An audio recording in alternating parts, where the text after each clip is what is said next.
대통령의 이제 마음을 알겠는데 거칠다. 자신감과 답답함의 표현이 아닌가. 아, 또한 참모들이나 부처 장관들이 본인을 좀 제대로 못 따라오는 거 아니냐.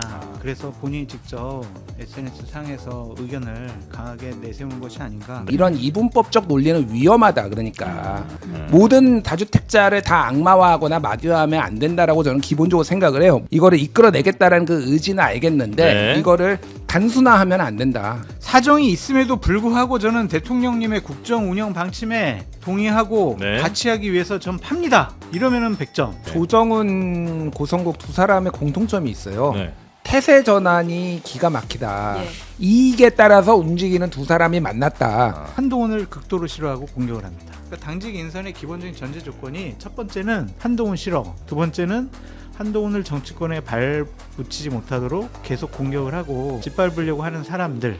네. 고성국 씨의 저런 발언들은 전 소음이라고 생각해요. 지방선거에 출마하려고 하는 사람들을 계속 본인들이 출연시켜요. 본인 컨설팅 회사 하고 있거든요. 네. 그러면 후보가 되기 위해서 컨설팅 맡길 거고 선거 기획 맡길 거예요. 네.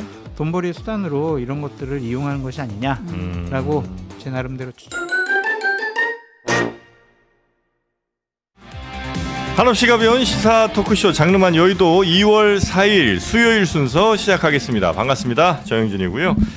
자, 대통령의 부동산 관련 발언들이 점점 강해지고 있는 것 같습니다. 강한 의지를 계속해서 피력을 하고 있는 것 같은데 과연 우리 시장은 어떻게 움직일지 뉴스에서도 좀 다루도록 하고요. 저희가 2부 시간에는 본격적인 토론 한번 부동산 시장 관련 부동산 시장은 어떻게 지금 받아들이고 있고 앞으로 어떻게 움직일 건지에 대한 토론 한번 시원하게 해보도록 하겠습니다. 자, 그럼 먼저 정치권 뉴스들 정리해 주실 분들 소개해 드리도록 하죠. 시사평론가 김준일 평론가님 어서 오십시오. 예, 안녕하세요. 김준일입니다. 목소리가 시작하면서부터 삑사리를 내요. 죄송합니다. 네. 제가 말도 안 되는 얘기를 들어서 잠깐 붕괴했어요. 아, 그래요? 예, 신혜원 기자님. 네. 예. 신용 기자님 왜요? 어디 갔다 왔냐? 해외 갔다 왔냐? 아, 휴가에? 예. 네, 제가 궁금해서 물어봤어요. 예? 아무데도 안 갔다. 일본만 갔다. 해외는 아니다. 일본은 그렇게 얘기를 하더라고요. 국내에 있었다고 그랬잖아. 그러니까 국내에 있었다. 예. 일본에 있었다. 친일파입니까? 내선일체인가요? 예? 국적을 확인해봐요. 예. 국적이 어디냐 도대체? 국적이 어디냐 도대체? 국내에 있었다고 그랬는데 일본 갔다 왔다. 아, 그 논란이 좀 국적이. 강하게 일고 있군요. 예. 네, 신영 기자 이따가 해명을 네. 좀 듣도록 하고요. 장성철 소장님 어서 오십시오. 안녕하십니까. 네, 반갑습니다. 네. 자, 내선일체냐 조국이 어디냐 지금 의심을 받고 있는 신영 기자님 어서 오시고요. 네. 네. 나는 자랑스러운 태극기 앞에 다녀는 몸과 오신 마음을 거죠? 맞죠. 예. 네, 잠깐 다녀왔습니다. 조국을 얘기 안 하네. 조국. 조국이 대한민국 어디야? 국민입니다. 네. 일본 들어가실 때 여권 따로 필요 없으셨고요. 네. 네. 자, 그러면 우리 신영 기자와 함께 먼저 지금 부동산 관련 뉴스가 계속해서 좀 쏟아지고 있습니다. 이재명 대통령이 SNS로도 연일 메시지를 쏟아내고 있고 네. 어제는 국무회의가 있었거든요. 여기서도 부동산 정책이 뭐 주된 화두 중 하나였는데 이 다주택자 양도세 중과유예 진짜 5월 9일에 끝이다. 아마 이런 거 없다. 진짜 끝이야. 라고 재차 강조했습니다. 네. 그 장면 잠깐 보겠습니다. 이번이 아마 중과를 피할 수 있는 마지막 기회라고 생각하고 재경부 장관님 네. 말씀 도중에 아마라는 표현을 2번 하셨거든요. 아마 없습니다. 5월 9일은 확실하게 지키겠습니다. 네, 아마 이런 얘기조차 하지 마라. 네. 확실하게 끝내겠다라는 네. 얘기를 했고요. 라고 했고 또 SNS에 막 그 이제 부동산 중과유예 해제 관련한 비판 기사 같은 것들이 막 올라오니까 이제 네. 그런 것도 다 이제 언급을 하면서 아니 돈위 마귀라더니 설마 마귀에게 최소한의 양심마저 빼앗긴 것입니까? 이 사람들아? 라고 또 비판을 했죠. 그러니까 지금 이렇게 집 없는 청년 세대들의 눈물은 못 보고 네. 왜 다주택자들의 뭐 눈물만 자꾸 생각하느냐 뭐 이런 얘기를 아마 좀 SNS에 한 것 같은데 돈이 마귀다 이번이 마지막 탈출 기회다 여기에 대해서 좀 굉장히 좀 수위가 높다 매우 높다라고 생각하시는 분들이 좀 많은 것 같습니다. 우리 김준일 평론가님도 조금 그렇게 생각하시는 것 같은데요. 돈이 마귀라는 표현은 이재명 시장하고 경기도지사 때 비슷한 표현들을 쓴 적이 있어요. 그러니까 네. 이게 정확하게 제 기억이 안 나는데 뭐냐면은 그 이제 돈을 가지고 공직자들한테 오는 사람들이 있다. 네. 근데 이게 이제 마귀다. 뭐 이런 식의 표현을 예전에 쓴 적이 있어요. 아, 예, 예. 네네네. 그래서 내가 이제 이거를 나는 다 끊어냈다. 그래서 예를 들면 성남시장 때 돈 싸들고 온 사람이 있고 막 그러니까 아, 아예 기억납니다. CCTV 설치했다. 뭐 네. 이런 얘기하면서 공무원대 대상으로 아마 강연을 했을 것 같아요. 근데 그런 아유, 부정한 돈들이 뭐 천사의 얼굴 하고 와서 나중에 뭐 악마로 바뀐다 이런 얘기를 예. 아마 했던 것 같네요. 그래서 뭐 굳이 뭐 이거를 이제 뭐 종교적으로 뭐 해석할 필요는 없고 약간 대통령의 레토릭 같은 거다라고 보면 되는데 네. 다만 뭐 이게 조금 좀 혼재돼 있는 것 같아요. 그러니까 왜냐하면은 뭐 이런 비판을 할 수가 있는데 너무 강하게 언론과 이제 정치권을 조금 비판하는 게 있어요. 제가 보기에 대통령이. 그래서 이게 좀 전선을 긋는 거 아니냐 좀 우려도 나와요. 네. 그러니까 무슨 얘기냐면은 물론 뭐 다주택자의 눈물 뭐 이거 기사 이 얘기가 어떻게 나왔냐면은 오마이뉴스 기사를 공유했는데 그 기사가 뭐냐면은 다주택자 눈물 꺼낸 보수 경제 언론, 정부, 부동산 정상화가 문제라고 물음표를 했어요. 그래서 보수 언론하고 경제 언론이 다주택자가 지금 눈물을 흘린다. 지금 이 정부가 이렇게 하니까 이런 거를 썼다라는 거를 오마이뉴스가 비판을 했고 네. 그거를 가지고 이제 하면서 이게 돈이 마귀라고 하더니 설마 마귀에게 최소한의 양심마저 빼앗긴 건 아니겠지요라고 이제 비판을 한 겁니다. 그래서 뭐 비판을 할 수도 있는데 그 전에도 뭐 예를 들면은 2일 날에는 망국적 부동산 투기 옹호도 시대착오적 종북무리도 이제 그만하시면 어떨까요?라고 또 이제 야당을 겨냥해서 쓴 것도 있어요. 네. 그래서 대통령이 이렇게 전선에 직접 나오는 게 좀 바람직하냐 이게 이제 일종의 갈라치기 아니냐라는 우려가 나오는 게 하나가 있고.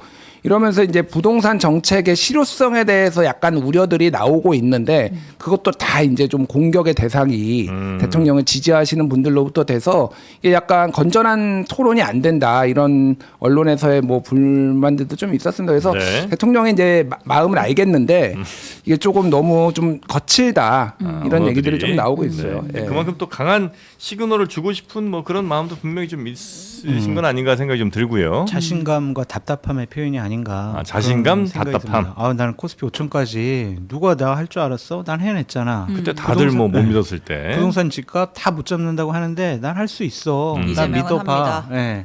그런 자신감 표현이고 네. 또한 참모들이나 부처 장관들이 본인을 좀 제대로 못 따라오는 거 아니냐.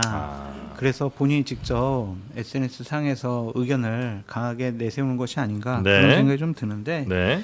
저는 이 부동산 문제가 전국적인 문제는 아니잖아요. 서울과 수도권의 일부 지역 문제 사실 아니에요. 그렇긴 하죠. 예. 저는 저희 일산지 폭등했으면 그만 일산집 얘기 좀 그만 좀 하시고.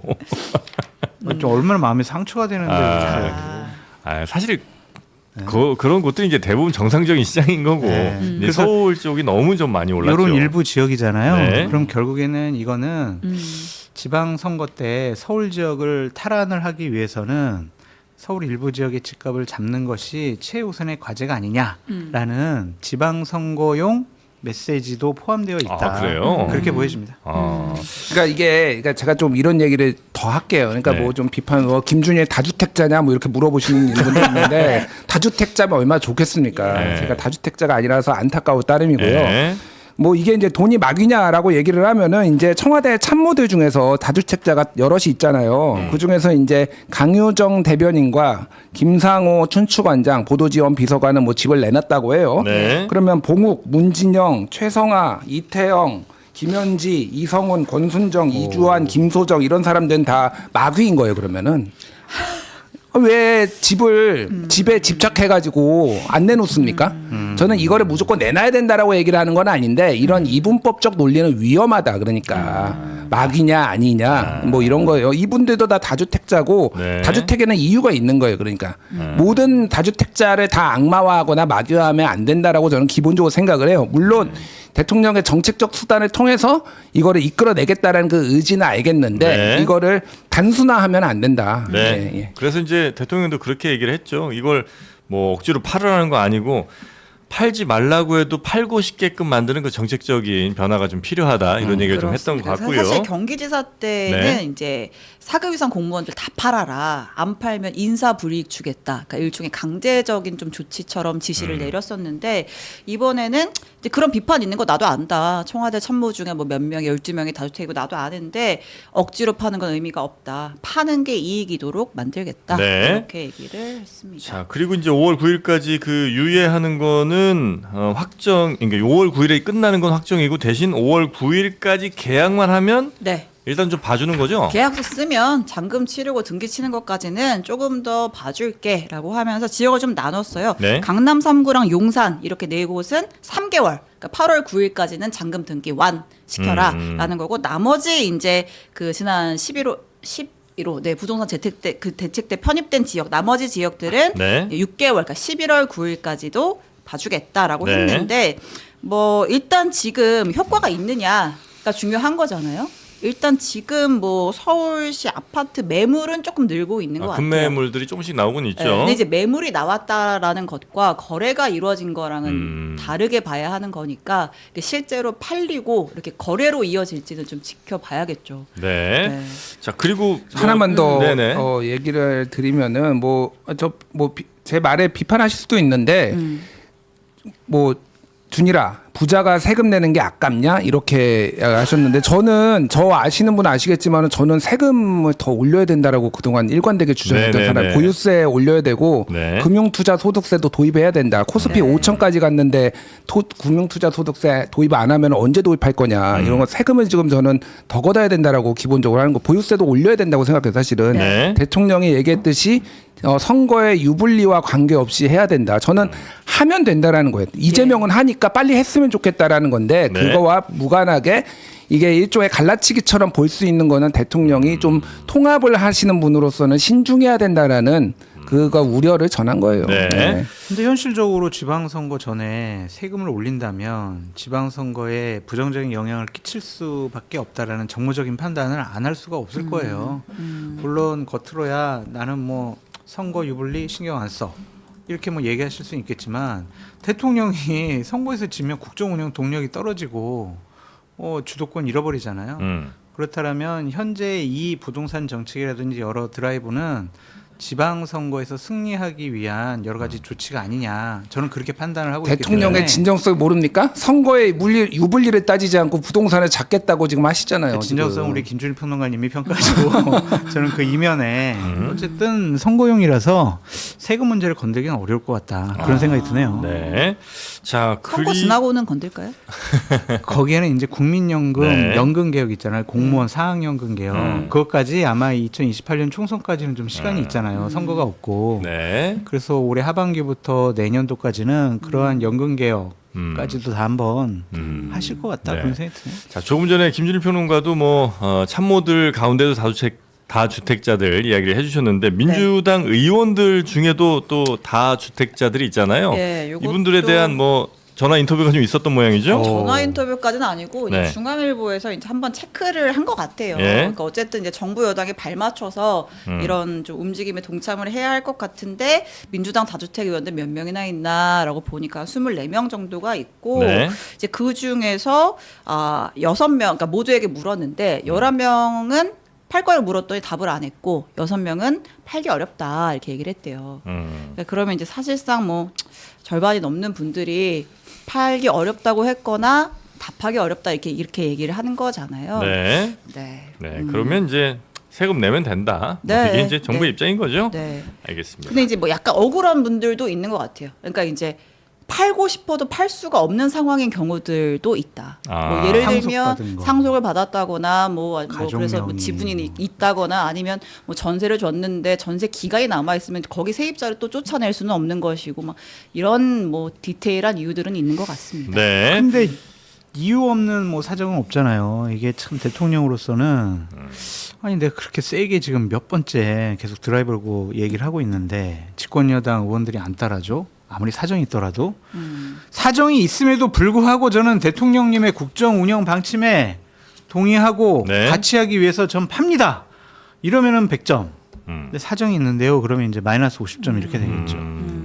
그러니까 송기현 의원이 그렇게 야당에서도 얘기했어요. 비판 많이 할 거예요. 네, 네. 뭐냐 지금 당신들 참모들, 그러니까 저는 뭐 의원들. 저는 사실은 이제 문재인 정부 때도 이게 기시감이 드는 거잖아요. 그래서 예. 참모들부터 팔라라고 예. 하니까 노영민 비서실장은 그만둬버리고 그래서 김조원. 직 대신 집을 지켰다 뭐 이런 얘기들 막 김조원이 그만뒀나? 그치. 그리고 노영민은 노영민은 팔았지. 그 충북의 청주집을 팔고 뭐 그랬어요. 지금도 그래서 뭐 강유정 대변인이 이제 용인시 거를 내놓으니까 서울은 지켰다. 뭐 중앙일보가 뭐 보도 쓰고 막 나온단 말이에요. 그래서 이게 이 논의로 들어가면은 하등 좋을 게 저는 없다라고 보고 그래서 뭐 대통령 그러니까 대통령도 그 얘기를 하는 거예요. 그러니까 환경을 만드는 거지 이거를 누구를 강제로 팔라 말라 하는 거가 저도 그 말이 맞다고 생각하고 그 논의로 빠져들면 안 된다고 생각을 해요.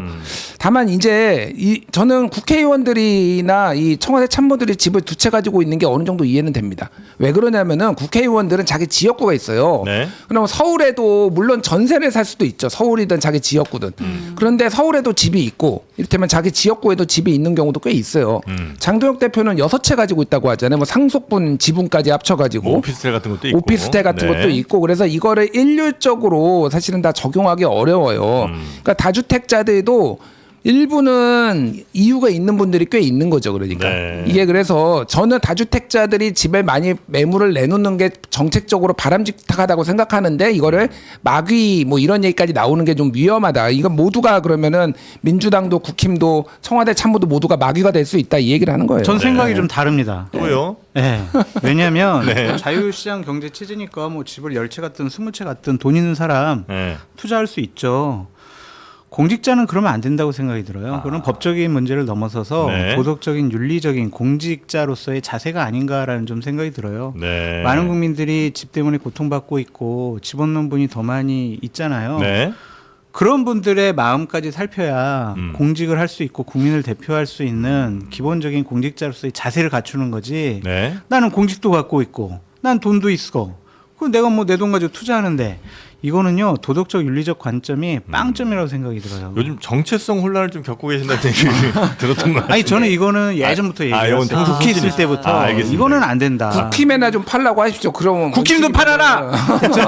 장동혁한테 좀 장동혁도 팔아라. 아, 공직자들은 그러면 안 아이고, 된다. 안 돼요, 알겠습니다. 네. 국민을 위한 봉사의 자리인데. 네. 부동산 관련 이야기는 저희가 2부에서 뭐 본격 토론이 한번 있으니까 좀 더 자세히 저희 그때 같은 보기로. 최고의 전문가한테 물어봐야지 또 뭘 아이고, 이제 별도의 부동산 프로그램을. 전문가. 네, 부동산 전문가. 네. 대한민국 최고의 부동산 전문가가 김준일 평론가인데 그 너무 2부에 나와요. 그럼 다 이따가 다시 한번. 잠깐 남아 있을까요?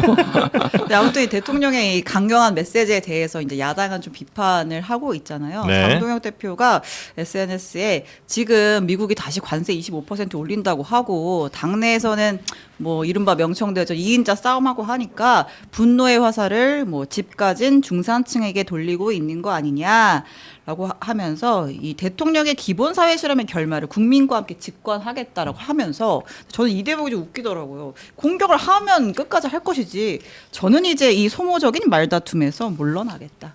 대통령 원하는 대로 마이웨이 하셔라. 저는 이제 말릴 힘도 말릴 마음도 없다. 한번 해 보십시오. 뭐 이런 거죠. 네. 그런 얘기 했더라고요. 단식 후유증으로 체력이 안 된다. 예, 그래서 난 이제 못할 것 같으니까 알아서 해보시고 나중에 내 탓하진 마세요. 아니, 뭐 요 정도가 잠깐만, 아마 그러니까 좀 이게 메시지인 것 같습니다. 장도 대표가 왜 이런 얘기를 했는지는 이제 좀 알겠어요. 그러니까 예. 오늘 이제 교섭단체 그 대표연설? 대표연설을 했는데 네. 여기서 정책 얘기 굉장히 많이 했어요. 장도 대표가 뭐 이제 민주당 특검도 해야 된다라고 얘기를 하면서 모두하자 뭐 선거 연령을 16세로 낮추자 뭐 이런 얘기도 막 하고 그랬거든요. 네. 그러니까 나는 나만의 민생을 챙기겠다. 그러니까 뭐 너 대통령 당신 하고 싶은 대로 한번 해봐. 어차피 이거 실패할 거다 알아. 이런 거를 하는데 얘기를 했다라고 보는데 이제 본인이 기력이 없다라고 얘기하잖아요. 네. 저는 이거야말로 선택적 기력입니다. 아하. 한동훈 제명할 때는 갑자기 기력이 불끈 나가지고 일사천리로 일종에서. 제명했다가 대통령 뭐 부동산 얘기하니까 기력이 없어. 이러고 이게 말이 되나요 이게? 네. 저 이거 선택적 기력에 진짜. 말을 그대로 좀 돌려주고 싶어요. 네. 민심의 장벽은 높고 윤건희를 옹호하는데 사생결단이니 분노의 화살을 돌릴 만한 곳이 결국에는 한동훈이냐. 아하. 마이웨이 해봐라. 국민의힘 지방선거 결말 집권하겠다. 전 이렇게 말을 되돌려주고 싶습니다. 아하. 나중에 장성철 탓하지 마라. 네. 자, 장성철도 말릴 힘도 기운도 저도 없으니까. 아침도 못 먹어가지고 배고파가지고. 네. 자, 그리고 요즘 또 잡음 많이 나오고 있는 민주당 또 넘어가 한번 볼까요? 가보겠습니다. 네, 드디어 이제 1인 1표제 결론이 났습니다. 네. 어제 이제 투표 결과가 나왔는데 중앙위원회 60.58%의 찬성으로 의결이 됐습니다.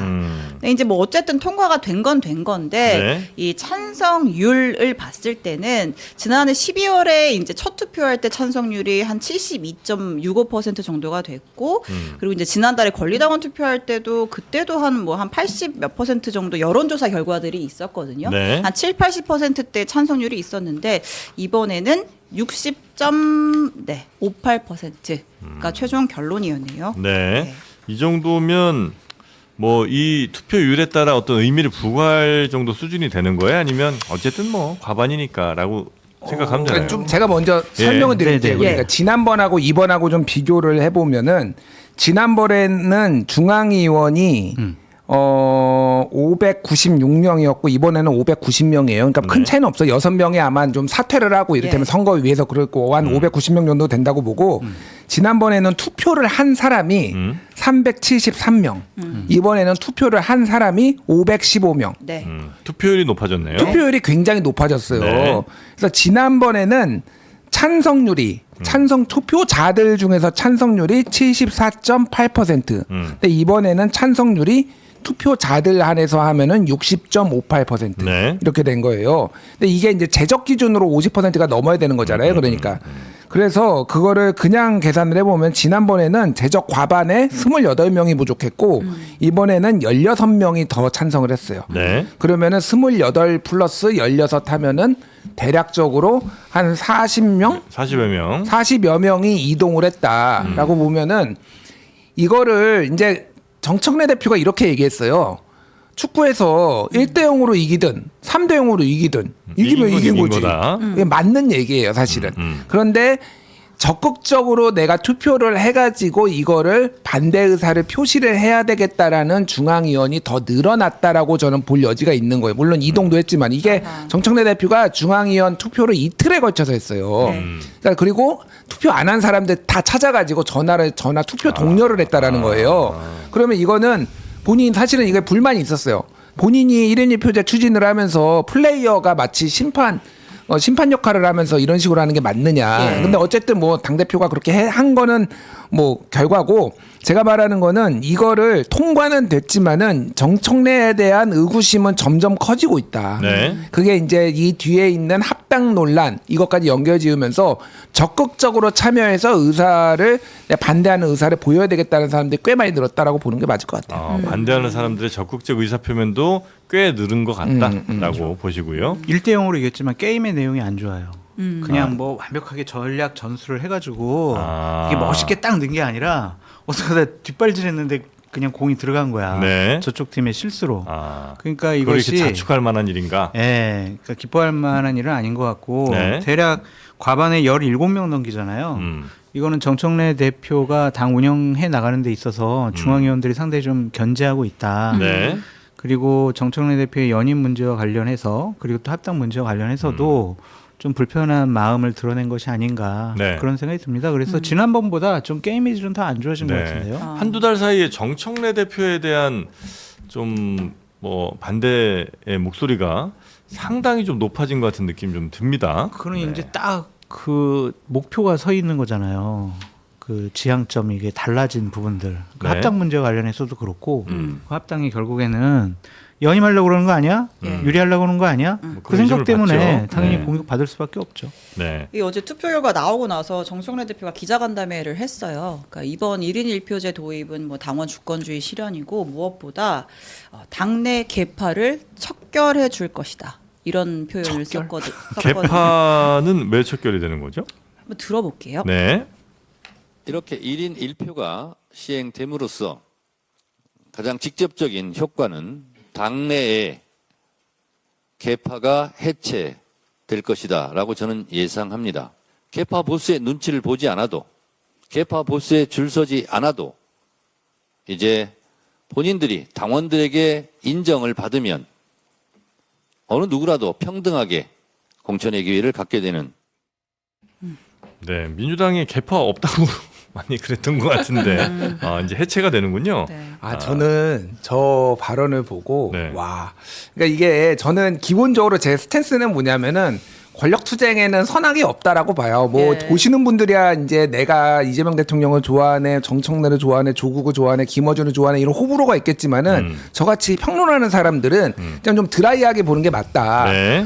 라고 했는데 저 얘기는 이제 깜짝 놀랐어요. 왜요? 이제는 개파가 없다라고 얘기를 한 거잖아요. 네. 그러면은 전임 대표 시절에는 개파가 있었고 개파에 줄을 서가지고 공천을 받았다라는 얘기예요. 아니 그렇게 해석이 되잖아요. 그러니까 예. 그러면 이재명 대표가 줄 세워서 이제는 누구에게나 평등하게 공천의 기회가 가니까 예. 그럼 이 전까지는 뭐 그 아니요. 전에 많은 대표들이 있었죠. 예. 추미애 대표도 있었고 예를 네. 들면 뭐 여러 대표들이 있었겠죠. 네. 이낙연 대표도 있고 그런데 그 직전은 이재명 대표가 2번 했잖아요. 네. 그러니까 이재명 줄 세워가지고 이재명 개파가 있었지만은 이제 이 개파는 끝이야라고 얘기를 해서 이거는 이재명 대통령 돌려가기 같은 느낌이 저는 확 되더라고요. 더 이상 그러니까. 찐명 경쟁할 필요 없어요. 뭐 이런 해석이 될 수 있는. 예. 네. 그래서 사실은 이거는 개파가 없다라고 했지만은 제가 들리는 거로는 앞으로는 친정청래 개파 하나만 남게 할 거야라는 걸로 저는 들리더라고요. 그러니까 이게 야 그래서 진짜 대놓고 발톱을 드러내는구나 오. 이런 생각이 세게 들었어요. 네. 혹시 어떻게 보셨습니까 이 발언은? 이렇게 되면 외부에 있는 네. 파워맨의 영향력이 더 커지지 않을까. 결국에는 김어준 씨의 아. 파워나 영향력이 더 커질 수밖에 없지 않을까. 그런 좀 생각이 듭니다. 네. 왜냐하면 그 방송에 많은 민주당의 권리당원들이 듣기도 하고 영향도 받고 또 실질적으로 행동으로도 옮기고 네. 그러한 일들이 좀 많이 벌어졌기 때문에 결국에는 대통령이라는 큰 권력이 없어지게 되면 나 정청래와 김어준이 민주당과 진보 진영을 이끌어 나갈 수 있다. 그러한 선포를 한 것이 아닌가. 선전포고 한 거. 네. 당 대표 연임에도 무척 도움이 된다고 보세요. 그러니까 당원들은 기본적으로 자기 편이라고 생각을 하는 것 같아요. 예. 지난번에 뭐 최고위원 재보궐선거 때도 본인이 원하는 사람이 당선이 됐잖아요. 네. 그런 것을 보면은 당원 투표 나가면은 그렇게 또 1대1 구조로 만들면 네. 내가 연임하는 데는 상당한 유리한 기반을 마련한 것이다. 그렇게 판단한 것 같습니다. 그러니까 저는 이게 3대 0으로 이기나 1대 0으로 이기나 이기면 이긴 거다가 어쨌든 내가 당원 투표 당심에서 과반은 그럼요. 가져갈 수 맞습니다. 있다라는 생각을 맞습니다. 정청래 대표는 하는 것 같아요. 맞습니다. 네. 자, 그리고 합당에 대해서는 뭐 입장들이 좀 나오고 있나요, 지금? 계속 시끌시끌한데요. 네. 이제 뭐 워낙 감정 싸움까지도 비화가 되다 보니까 발언들이 워낙 셌잖아요. 예. 2인자의 반란이고 이런 발언들이 나오다 보니까 이제 정청래 대표가 이제 좀 개별적으로 최고위원들 만나서 좀 설득도 하고 좀 또 수기를 해보자 이런 상황인 것 같습니다. 뭐 특히 이제 이현주 제일 최고. 강력하게 반발했던 사람이 이현주 최고위원이잖아요. 그렇죠. 예. 네. 근데 직접 뭐 두 사람이 식사도 하면서 뭐 이야기를 좀 하는 모양이던데. 네, 근데 이제 그렇게 만나서 밥 먹고 한 이후에도 이현주 최고는 이제 공개적으로 얘기하고 있어요. 이거 의총이랑 최고에서 다시 토론해야 된다. 아. 반대가 심하다. 2030의 반대가 심하다. 아. 네. 근데 이 부분은 저는 민주당이 대단히 부러워요. 불어요? 네, 부러워요. 어떤 면이요? 왜냐하면 정치는요 다른 이견을 갖고 있는 사람들을 예. 만나서 설득하고 조율하고 내 편을 만들고 그것이 정치 아니겠어요? 네. 그러니까 지금 정청래 대표를 가장 공격 많이 하는 게 이현주 최고위원과 강덕구 최고위원인데 이 사람들을 따로 만나잖아요. 네. 정청래 대표는 어제 보니까 화면에 보니까 본회의장 뒤편에 앉아가지고 이현주 의원하고 또 막 심각하게 뭐 얘기하더라고.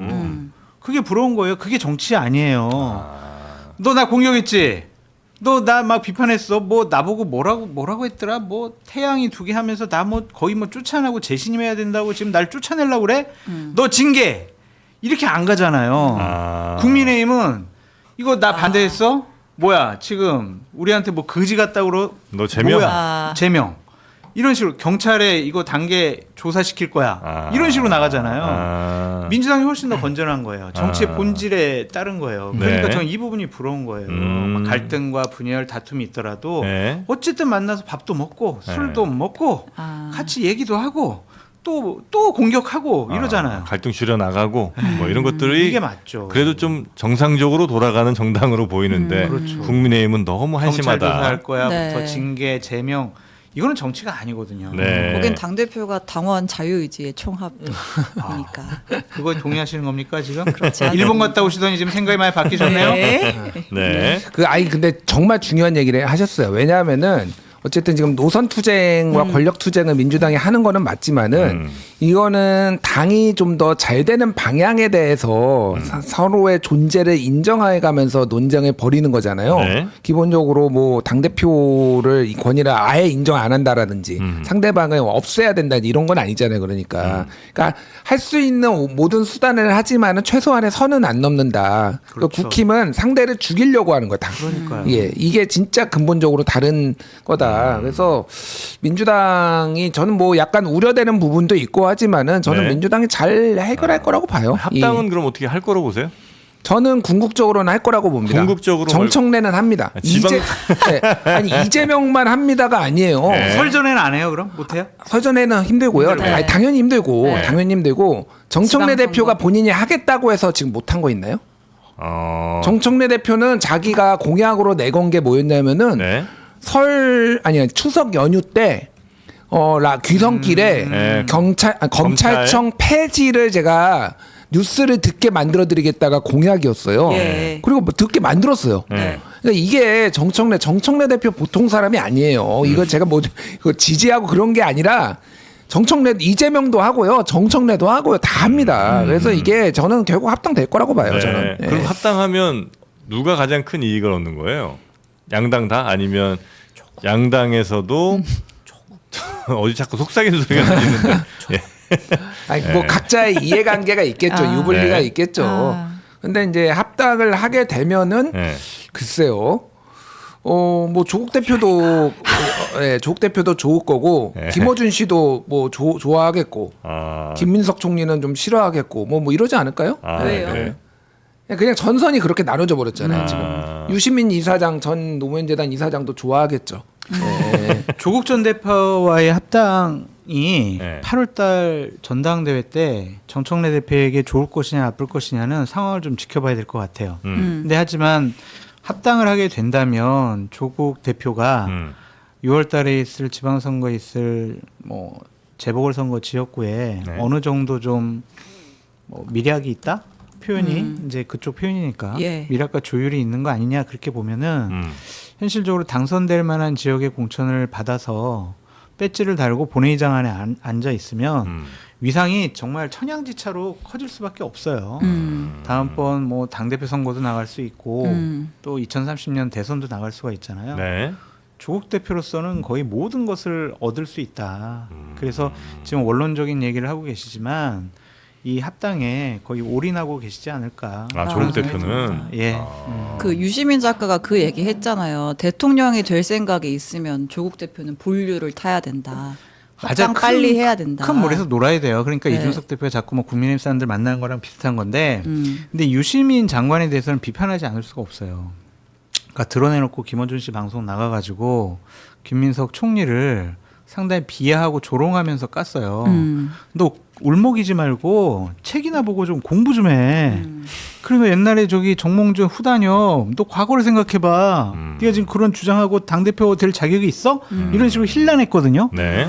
그러니까 이거는 유시민이라는 진보 진영의 거대한 스피커가 결국에 한쪽 편을 들어주고 현직 국무총리를 상당히 좀 비하해 버렸잖아요.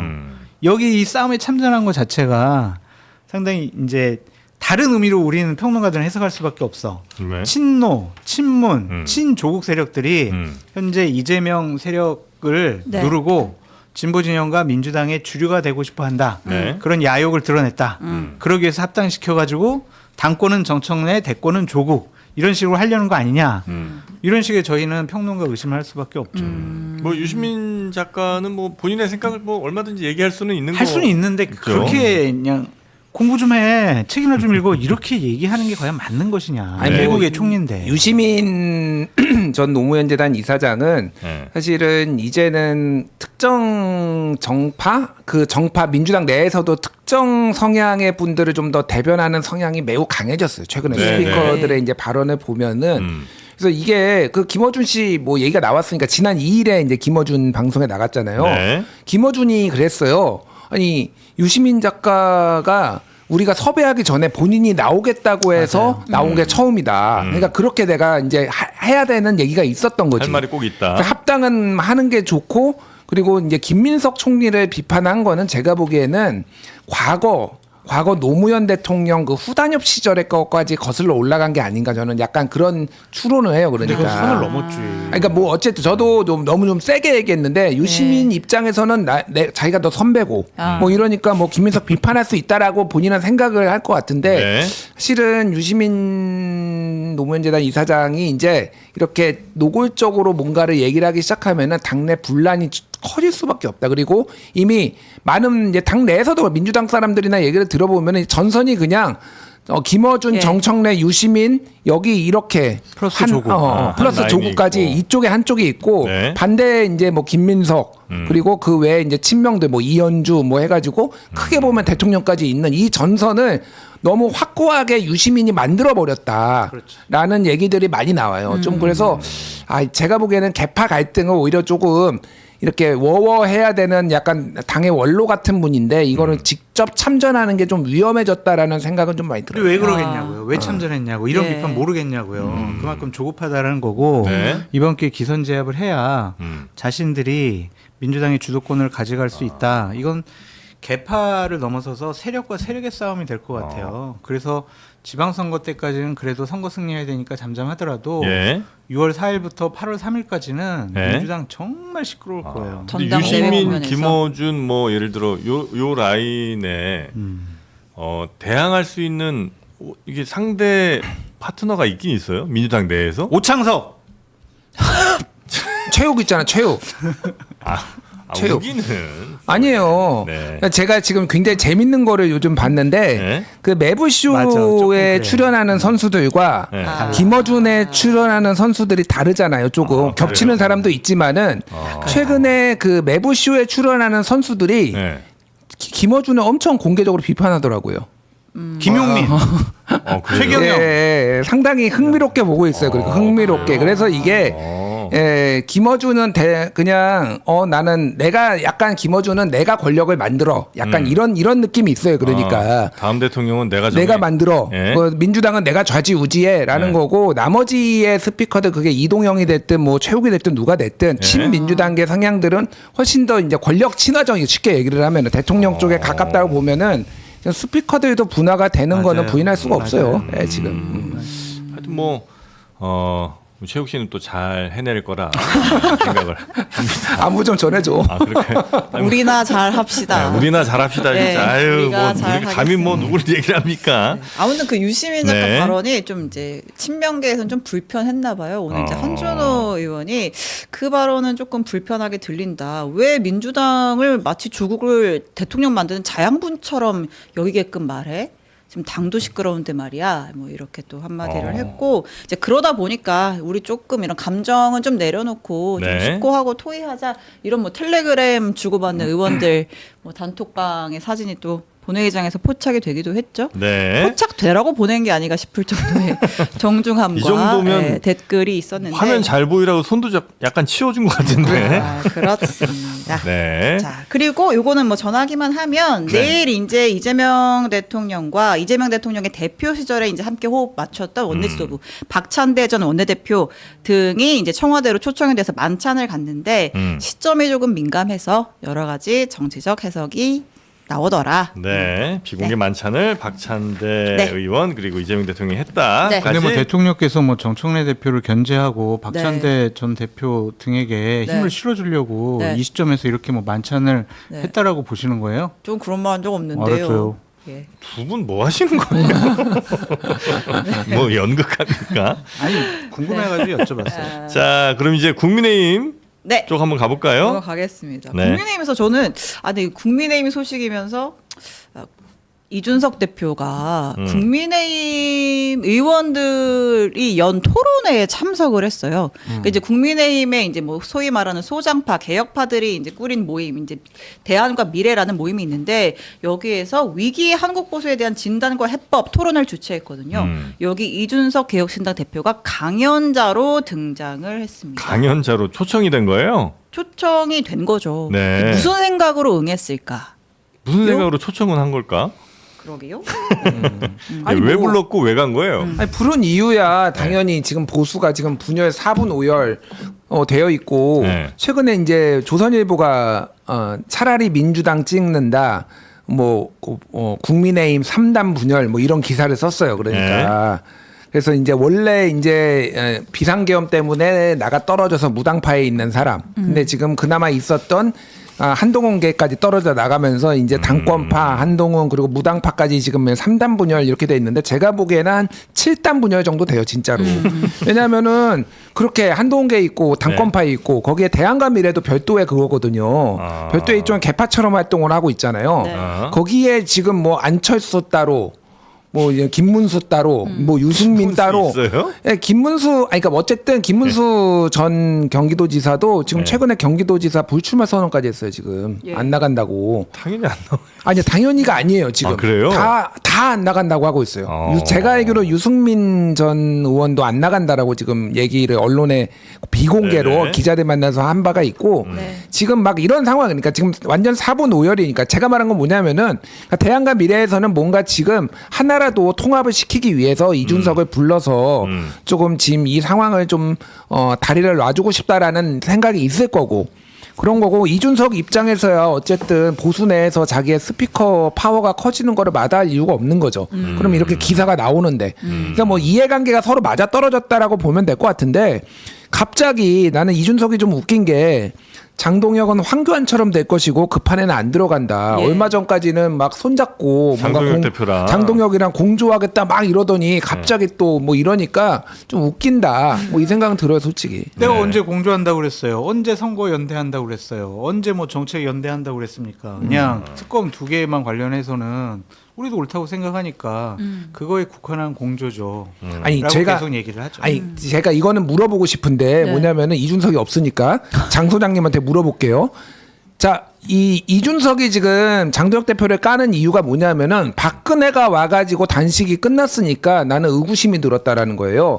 근데 애초에 논리가 장동혁이랑 손 잡으면서 공조는 할 수 있다라는 거잖아요. 네. 그거는 그거고 이거는 특검에 대해서는 공조할 수 있다는. 그럼 박근혜 때문에 단식을 끝내든 뭐가 됐든 특검에 대해서는 계속 공조해야 되는 거 아니에요? 그러니까 본인의 논리가 안 맞아요. 그러니까 본인이 한 말이 안 맞다. 예, 선택적으로 그거에 있어서는 공조를 할 수 있다라고 하면은 뭐 때문에 단식을 장동혁이 끝내든 계속 그거 가지고 공조를 해야 되는 게 맞죠. 그러니까 이게 그냥 제가 보기엔 그 상황 돌아가는 거 보면서 머리를 좀 굴리면서 그냥 이거는 손절할 때가 된 것 같은데 이렇게 지금 잔머리 쓴 거 아닌가 이준석이 그래요? 그렇게밖에 안 보여요 저는. 네. 제가 다음 주 11일 날 이준석 대표랑 둘이 양자 토론을 하거든요. 아, 그래요? 오. 예, 뭐에 거기서 관한 토론이에요? 한국 정치 전반에 대해서 보수파의 미래에 대해서 자 진행자로 똑같네. 나오셔서 제가 이제 사회를 보고 네. 이제 인터뷰를 한 1시간 정도 하기로 했는데 그때 제가 꼭 이렇게 당신은 왜 잔머리를 굴리느냐 예. 상황을 모면하기 위해서 선택적으로 이렇게 공조를 하려고 하는 물어보실 거냐. 거다. 근데 메시지와 행보에 조금 일관성이 없다는 느낌은 저 좀 계속 헷갈려요. 그렇게 비판을 헷갈려요. 했어요. 예. 계속 비판을 했는데 그쪽 뭐 커뮤니티에서 저를 또 막 엄청 아. 욕하더라고. 그래서 그날 한번 네. 저도 궁금한 거 자세하게 물어보고 음. 김질 평론가님께 보고 알겠습니다. 드리겠습니다. 뭐 길게 얘기할 건 아닌 것 같고요. 네. 오히려 국민의힘에서는 지금 고성국 씨가 아주 아하. 네, 매기처럼 네. 매기? 판을 흔들고 있다. 네. 네. 매기는 좋은 의미 아닌가? 매기가 네. 아니 뭐 그렇지. 이 어떤 연못이나 호수의 생태계를 건강하게 하는 매기 효과를 긍정적으로 지금 뭐 고성국 씨를 지금 긍정적으로 보는 거예요 지금? 매기가 매기 효과는 긍정적인 거잖아. 그 생태계. 진흙을 막 일으켜갖고 물이 네. 탁해질 수도 있죠. 네. 미꾸라지가. 야, 여튼 뭐 여기까지. 미꾸라지가 미꾸라지가. 아니니까. 미꾸라지가. 네. 자, 그래서 개구리 소년 왕눈이의 최종 보스가 맥이었어요. 악인이었어 악인. 자 네. 전기 매기였죠 그거는. 전기 뱀장어가 있고 매기가 심야에서 아, 있어서 그랬나? 뱀장어랑 전기 뱀장어랑 매기랑 싸우고 뭐 최종 이런 한번 결판이 있었군요. 네, 결판이 있었고 아, 매기가 그 쫓겨나죠. 암흑의 세력이었어요. 아 맞습니다. 빌런. 네. 아로미가 그 여자입니다. 아로미. 모르는 게 네. 없어. 도대체 몇 살이에요 지금? 네, 투투가 아로미네 아빠입니다. 맞아요. 진짜요? 네. 네. 자 그래서 고성국 씨가 네. 지금 고성국 어린 씨가- 척하고 있어요. 아, 네. 근데 투투 나쁜 사람 아니에요?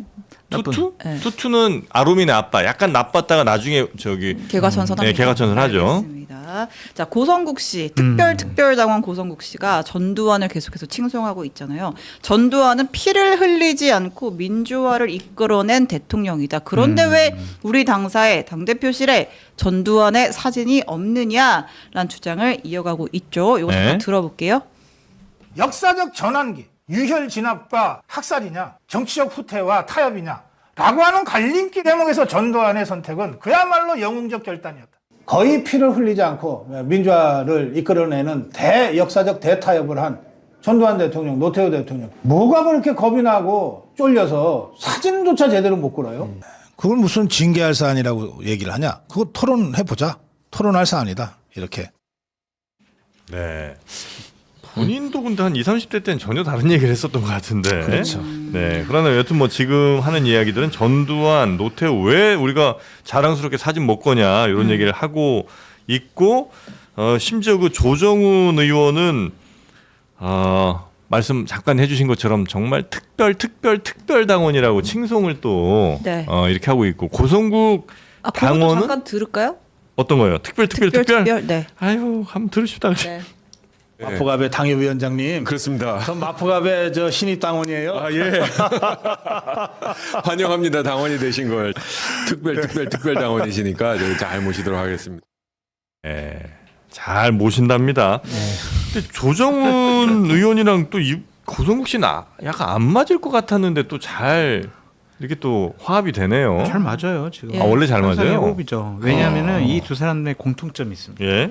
한동훈을 극도로 싫어하고 공격을 합니다. 어. 조정훈 씨 같은 경우에는 그동안 한동훈 대표에 대해서는 네. 상당히 뭐 정치를 하면 안 될 사람, 하수, 음. 지방선거 아니 그 지난 총선 패배의 원흉 이런 식으로 막 공격을 했거든요. 네. 그러니까 인재영입 면제시킨 거예요. 네. 그러니까 그런 사람들을 지금 딱 장동현 대표가 당직에 네. 주로 임명을 하고 있거든요. 그러니까 당직 인선의 기본적인 전제 조건이 첫 번째는 한동훈 싫어, 두 번째는 한동훈을 정치권에 발붙이지 못하도록 계속 공격을 하고 짓밟으려고 하는 사람들, 그 사람들이 지금 당직에 임명이 되고 있어가지고 참 큰일 났고 한심하다 그렇게 말씀을 드리고요. 네. 고성국 씨의 저런 발언들은 전 소음이라고 생각해요. 자기의 개인적인 정치적인 이해관계 그리고 뭐 많은 분들이 얘기하듯이 돈벌이를 위해서 하는 것이 아니냐 그런 생각이 듭니다. 왜냐하면은 고성국 TV 들어가 보면 계속 이런 얘기도 하고 있고요. 네. 지방선거에 출마하려고 하는 사람들을 계속 본인들이 출연시켜요. 네. 그래서 여러 가지로 뭐 덕담도 해주고 뭐 도움 준다 그러고 결국엔 뭐겠습니까? 본인 컨설팅 회사 하고 있거든요. 네. 그러면 후보가 되기 위해서 컨설팅 맡길 거고 선거 기획 맡길 거예요. 네. 돈벌이의 수단으로 이런 것들을 이용하는 것이 아니냐라고 제 나름대로 추측해 봅니다. 네, 그건 그- 추측이시죠. 그 네. 조정훈, 고성국 두 사람의 공통점이 있어요. 네. 태세 전환이 기가 막히다.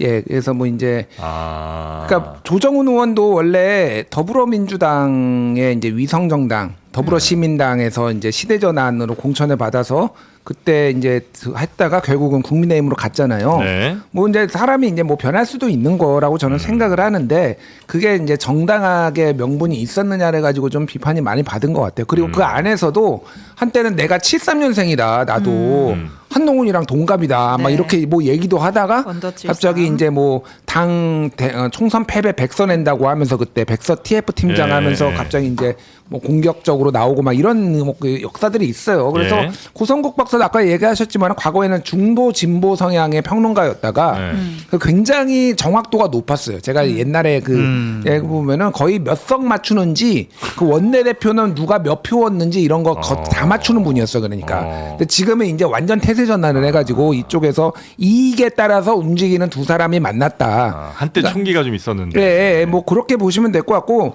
조정훈 의원은 게다가 인재 영입 위원장이에요 지금. 예.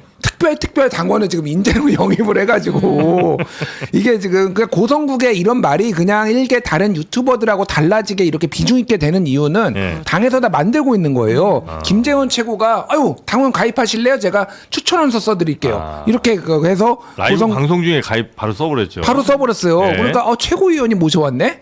아니 인재 영입위원장이 지금 특별하게 모시겠다네. 그러니까 이게 고성국이 얘기하는 게 전두환도 걸어야 된다. 그냥 뭐 미친 소리라고 우리는 생각할 수도 있잖아요. 네. 일개 유튜버에 네. 그렇게 안 들리고 당에 리스크가 가는 거예요 지금 이게.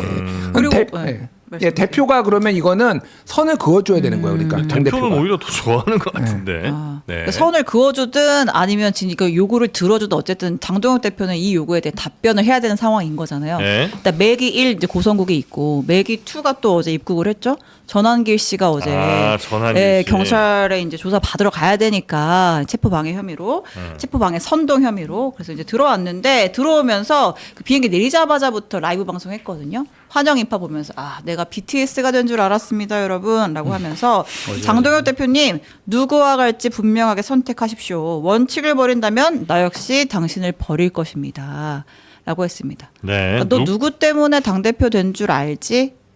이제 네. 청구서 들이미는 거죠. 그러니까 누구와 갈지 선택하라는 거는 그 누구는 누구예요? 누구와 가면 되는 거예요? 전환길과 윤석열과 함께 가자 이거 아니에요? 그렇게 지금. 가요. 예, 전환길 윤석열과 함께 네. 가자. 제정신들입니까? 이게 참. 근데 아니, BTS랑 비유하고 이게 참. 근데 저는 이 전환길 재밌는 입국으로 생긴 최대 미스테리가 하나 있습니다. 뭐죠? 뭡니까? 이준석 대표가 이준석 본인이 부정선거로 당선됐다고 전환길이 주장을 해가지고 토론하자고 했다가 계속 피한다고 하니까 이제 아예 고소를 했어요. 네. 그런데 고소장을 올려놨어요. 네. 전환길의 본명은 전유관이에요. 네. 근데 그 고소장에 피고소인으로 전유관이 올라왔는데 전환길 씨가 네. 1979년 8월 21일생으로 나와 있어요. 근데 전환길은 본인은 1970년생이라고 얘기를 하고 있거든요. 예? 맞네. 그래서 도대체 전환길은 70년생이냐 79년생이냐. 79는 아니겠지. 근데 이준석이 그러면 이거 잘못 쓴 거라고 고소장인데 심지어?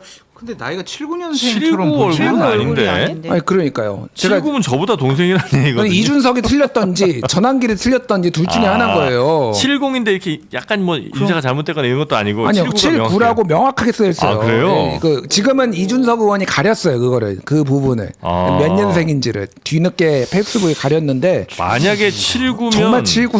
79면 저도 전환길의 편에 서겠습니다. 아니요. 그래서 9살을 근데 저 얼굴이 79야 뭐 이런 얘기. 너무 안쓰럽잖아.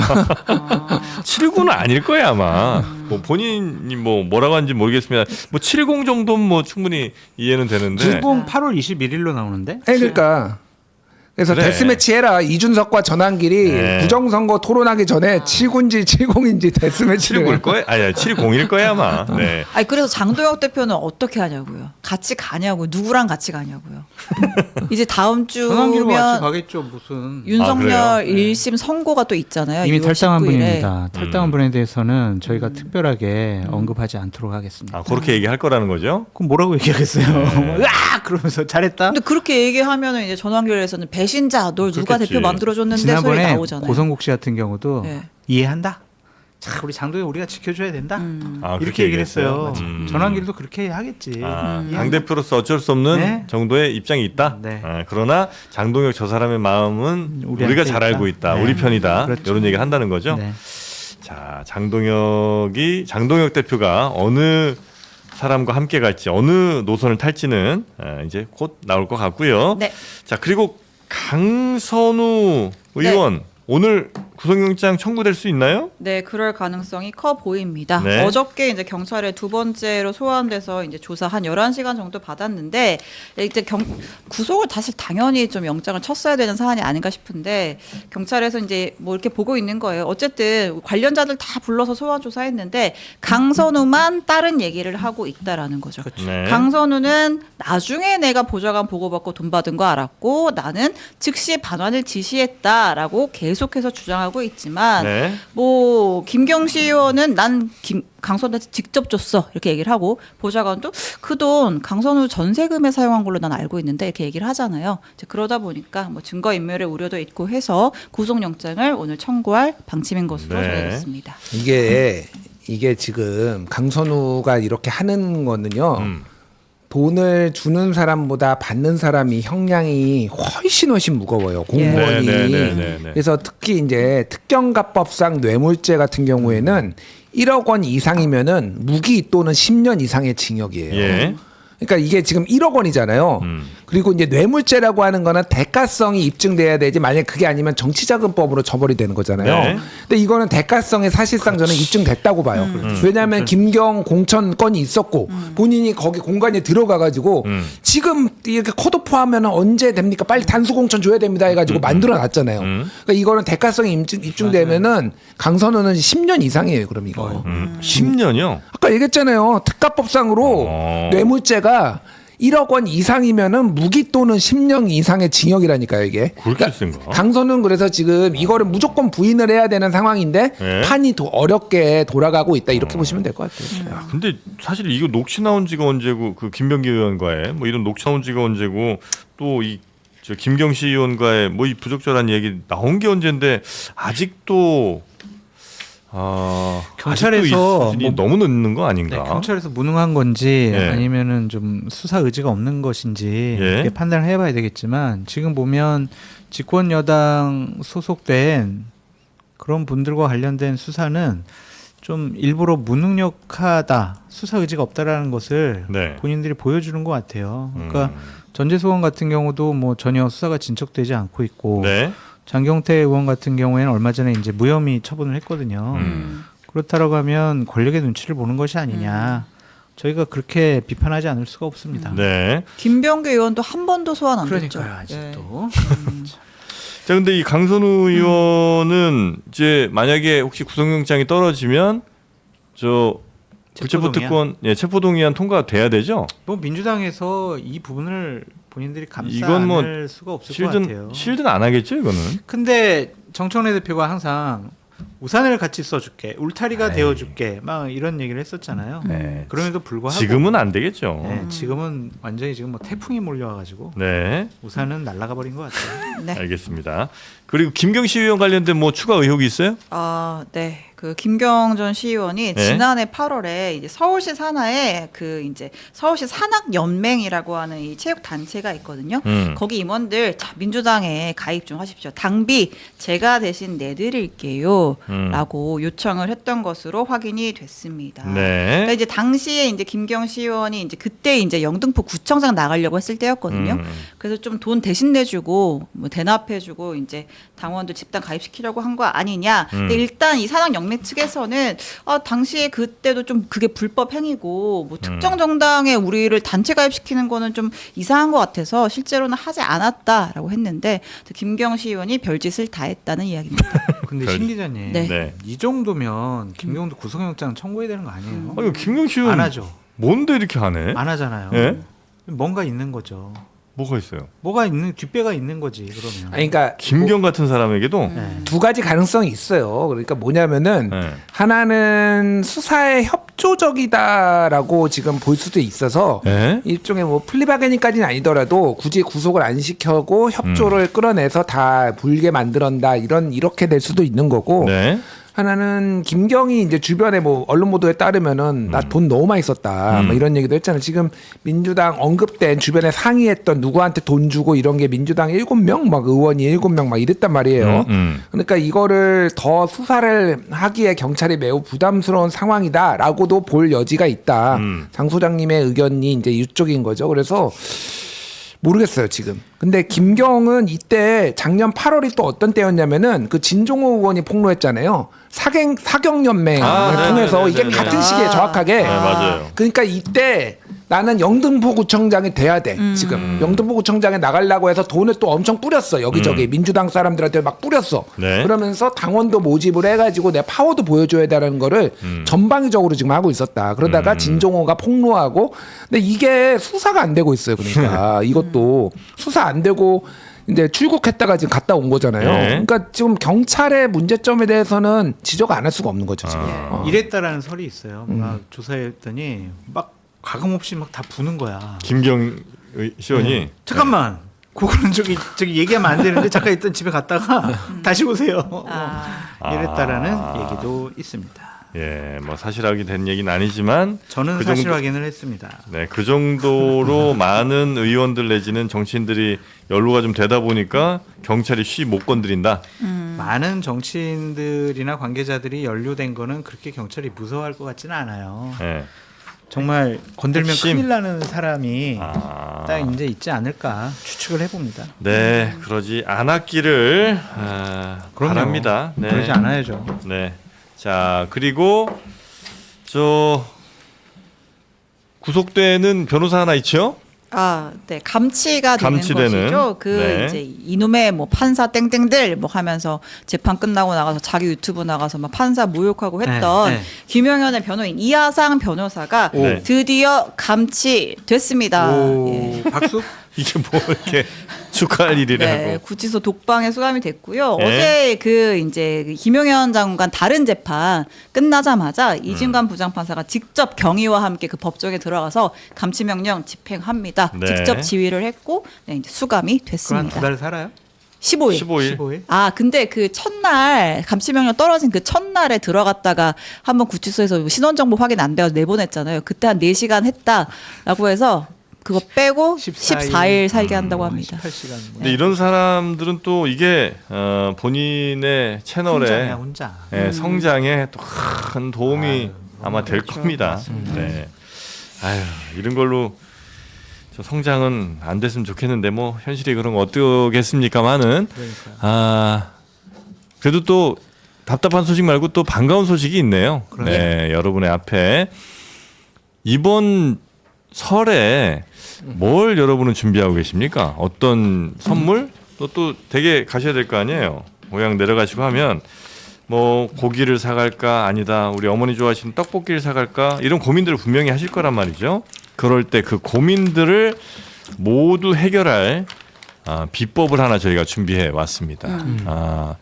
맛있네. 맛있는데? 먹을 거 선물 세트라는 거 아마 좀 익숙하시지 않을 텐데 푸드 앤 컬처 선물 세트. 요거 일단 가격부터 말씀드리면 39,900원인데 야. 그럼 이건 사실 선물 세트 치고 너무 싼 거 아닌가 생각하실 거예요. 그런데 여기에는 지금 드시고 계시는 돼지 왕구이 요게 1.5kg이 들어가고요. 여기다가 매콤한 떡볶이 마스로 떡볶이 K푸드의 지금 이제 최일선에 있는 마스로 떡볶이 440g이 하나 더 갑니다. 이 얘기는 무엇이냐? 자, 고기 맛있게 드시고 떡볶이로 입가심 한번 하시고 그다음에 갈비를 샀더니 떡볶이가 왔어요. 뭐 이런 거예요. 네, 맞습니다. 네. 그랬더니 연극표까지 2장을 또 줍니다. 남아요? 이게 얼마요? 39,900원. 이거는 아니 연극표는 무슨 연극이에요? 아, 랜덤이에요. 아 랜덤. 네, 그러니까 이제 보시면 저 앞에 정프로 앞에 저 이 보자기 있잖아요. 저렇게 예쁘게 해가지고 왕갈비 세트가 가고 왕갈비 세트 시키면 그 안에 요 떡볶이도 들어있어요 사은품으로. 그 떡볶이 포장지를 까시면 연극표가 또 2장 들어있어요. 아니 연극에 정영진 나오는 건 아니겠지? 연극은 랜덤. 그래서 저희가 처음에 소개할 때 그럼 안 푸드 앤 보려고 정영진 컬처 나오면. 세트라고 했잖아요. 먹고 즐기고를 동시에 할 수 희한한 있습니다. 컨셉인데. 네. 신박하죠? 저희도 새로운 시도라 이 어떤 결과를 가져올지 모르겠어요. 그래서 뭐 알아서 하는 거고 여튼 떡볶이는 제가 가서 한번 맛을 봐도 될까요? 그거요? 네. 네. 그거 한번 가져가서 맛 보세요. 12,000원? 요 정도만 하면 될 것 같습니다. 네. 근데 이분은 누구세요? 그분이 이제 사장님이요? 떡볶이계 맨 처음 유명하면 누구예요? 마봉님 할머니죠. 네. 마봉님 할머니가 1세대라면 이분이 이제 그 뒤를 맛이에요. 아니 근데 남자세요, 여자세요 이분은? 그 뭐 말을 또 그렇게 하십니까? 이무일 같아 이무일. 아니 머리가 기셔서 네. 머리가 당연히 그거는 누구죠? 개화산 떡볶이 유명하잖아요. 알겠어요. 네, 의외로 맛있네요. 남자인가? 의외로 맛있어. 괜찮죠? 밥이랑 먹으면 괜찮겠어요. 네. 네. 요거 하여튼 편하게 집에서 다 드실 수 있는 떡에 뭐 분말 소스 다 들어있는 마스로 떡볶이 개화산 유명하잖아요. 예. 네. 개화산역이 있죠. 개화산 여기 강서구죠 아마. 예. 네. 그쪽에 가시면 맛있는 마스로 떡볶이 자 한번 드셔보시고 여러분도 이제는 세트로 벌써 다 드시면 다 드셔보세요. 진짜 다 다 먹었구나. 드셨네요. 네. 다 먹었어. 알겠습니다. 72시간 숙성 양념돼지고기 1.5kg에 개화산 떡볶이 2인분이 같이 가는 요 세트 극장표 연극표까지 2장이 같이 가는 요 묶음이 무려 39,900원에 저희가 준비를 했다는 거. 원래 연극 둘이 보려면 3만 원은 드는데. 근데 왜 그러냐고요. 좀 의심스러워요. 사장님이 미쳤습니다. 자신 영국의 있다라는 거네. 최용경 신혜원 나오는 거 아니야 이거? 그럼 더 비싸지. 자, 그렇게 필요하신 분들 가져가시면 되겠고요. 영상 아래 링크 따라 들어가시면 되겠습니다. 오늘 함께해 주신 장성철, 김준희 두 분 너무나 감사하고요. 다음 주에 뵙겠습니다. 감사합니다. 감사합니다. 고맙습니다.